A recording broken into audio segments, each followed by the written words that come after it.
পৃথিবী আবারও এক বিরল ঘটনার সাক্ষী হতে যাচ্ছে। আগামী ২০২৭ সালের ২ অক্টোবর ঘটবে একটি পূর্ণ সূর্যগ্রহণ, যা প্রায় ৬ মিনিট ২৩ সেকেন্ড ধরে স্থায়ী হবে। এই দীর্ঘ সময়ে পৃথিবীর একাংশ সম্পূর্ণ অন্ধকারে ঢেকে থাকবে। জ্যোতির্বিজ্ঞানীরা বলছেন, বিরলে দীর্ঘ সময়ের পূর্ণ সূর্যগ্রহণের পেছনে রয়েছে একাধিক জ্যোতির্বৈজ্ঞানিক ঘটনা। বিস্তারিত জানাচ্ছেন শেখ তাসফিয়া করিম। প্রায় ৬ মিনিট ২৩ সেকেন্ডের সূর্যগ্রহণ এটি বিরল এবং দীর্ঘতম পূর্ণগ্রাস সূর্যগ্রহণ। আন্তর্জাতিক বিভিন্ন গণমাধ্যমের প্রতিবেদন থেকে জানা যায়, ১৯৯১ থেকে ২১১৪ সালের মধ্যে ভূমি থেকে দৃশ্যমান দীর্ঘতম পূর্ণগ্রাস সূর্যগ্রহণের মধ্যে এটি একটি। আর শতাব্দীর এই উল্লেখযোগ্য ঘটনা ঘটতে যাচ্ছে ২০২৭ সালের ২ আগস্ট।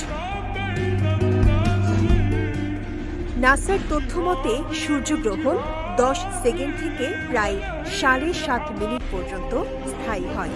তবে দীর্ঘ সূর্যগ্রহণ তুলনামূলকভাবে বিরল। ২০২৭ সালের আগস্টের সূর্যগ্রহণটি ৬ মিনিট ২৩ সেকেন্ড দীর্ঘ হবে, যা এটিকে অনন্য এবং বিশেষ করে তুলেছে।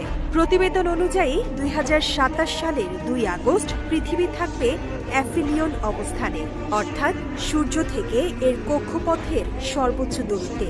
এর ফলে সূর্য আকাশে তুলনামূলকভাবে কিছুটা ছোট দেখাবে। এ সময় চাঁদ থাকবে পেরিজ অবস্থানে, অর্থাৎ পৃথিবীর সবচেয়ে কাছাকাছি স্থানে। ফলে চাঁদ তুলনামূলকভাবে বড় দেখাবে।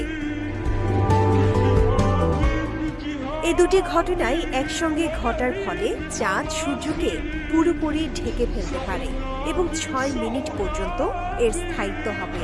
সূর্য তুলনামূলকভাবে ছোট ও চাঁদ তুলনামূলকভাবে বড় হওয়ায় গ্রহণের সময় দীর্ঘ হবে। Walton switch, stylish and elegant. বিরল এই সূর্যগ্রহণ শুরু হবে আটলান্টিক মহাসাগর থেকে। এর ফলে পূর্ব দিকে ২৫৮ কিলোমিটার চওড়া একটি ছায়া পড়বে। স্পেস.কম জানিয়েছে, ঘটনাটি মরক্কো, আলজেরিয়া, তিউনিসিয়া, লিবিয়া, মিশর, সুদান, সৌদি আরব, ইয়েমেন এবং সোমালিয়ার মতো দেশগুলোতে দৃশ্যমান হবে।